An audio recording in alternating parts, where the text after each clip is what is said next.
Hi అండి. అందరికీ కృష్ణ జయంతి శుభాకాంక్షలు. అటుకులతో పాటు మీరు చేసే ప్రసాదాలతో పాటు ఈ తేనె ఉండలను కూడా పెట్టండి. ప్రసాదం కింద భలే ఉంటుందన్నమాట. చాలా ఈజీ ప్రాసెస్ కూడా.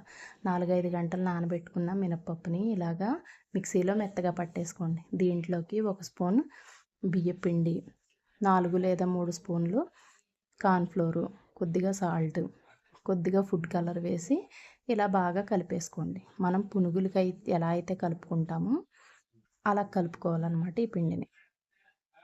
ముందుగానే నీళ్ళు ఎక్కువ పోయకండి, ఇలా చూసుకుంటూ వేయండి.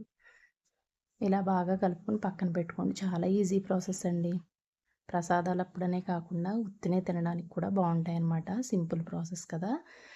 ఇది పక్కన పెట్టుకున్న తర్వాత ఇలా ఒక గ్లాస్ పంచదార, ఒక గ్లాసు నీళ్లు వేసి ఇలా పాకం పట్టేసుకోండి. దీంట్లో కూడా సువాసనకి యాలకులు, కొద్దిగా ఫుడ్ కలర్ వేసి బెల్లం పంచదార కరిగే వరకు ఉంచితే సరిపోతుంది. దించుకొని పక్కన పెట్టేసుకోండి. ఇప్పుడు డీప్ ఫ్రైకి సరిపడగా ఆయిల్ పెట్టుకొని ఇలా చిన్న చిన్నగా పునుగుల్లా వేసేసుకోండి. అంతేనండి. ఇంత ఈజీ ప్రాసెస్ కదా. తప్పకుండా ట్రై చేయండి ఫ్రెండ్స్. ఇవి బాగా కలపకపోతే ఎక్కడన్నా ఉండలుంటే పేలుతాయి కూడానండి ఇవి. అది మీరు బాగా కలిపి చూసుకుని జాగ్రత్తగా వేయండి. ఓకేనా ఫ్రెండ్స్. అంతేనండి. మొత్తం అన్నీ పట్టినన్నీ ఇలా వేసేసుకుని ఇవి బాగా బ్రౌన్ కలర్ వచ్చిన తర్వాత ఒక బౌల్లోకి తీసేసుకోవడమేనమాట. సిమ్లో పెట్టుకుని ఈ ప్రాసెస్ అంతా చేయాలండి. నూనె ఎక్కువ మరగనివ్వకూడదు. అంతేనండి. ఇలా తీసుకుని పక్కన పెట్టేసుకోండి. మరొకసారి కూడా ఇలా అన్నీ వేసేసుకుని ఇవి కూడా బాగా వేగిన తర్వాత తీసి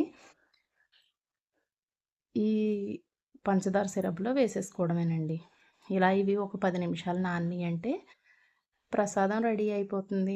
చాలా లోపలికి పీల్చుకుని భలే మెత్తగా అయ్యి చాలా టేస్టీగా ఉంటాయండి. తప్పకుండా ట్రై చేయండి. చూసారు కదా ఎంత బాగుంటాయి. అంతేనండి, రెడీ అయిపోయింది అటుకులతో పాటు ఈ తేనె ఉండలు. ప్లీజ్ నా ఛానల్ని సబ్స్క్రైబ్ చేసుకోండి ఫ్రెండ్స్. లైక్ చేసి షేర్ చేయండి. Thank you for watching.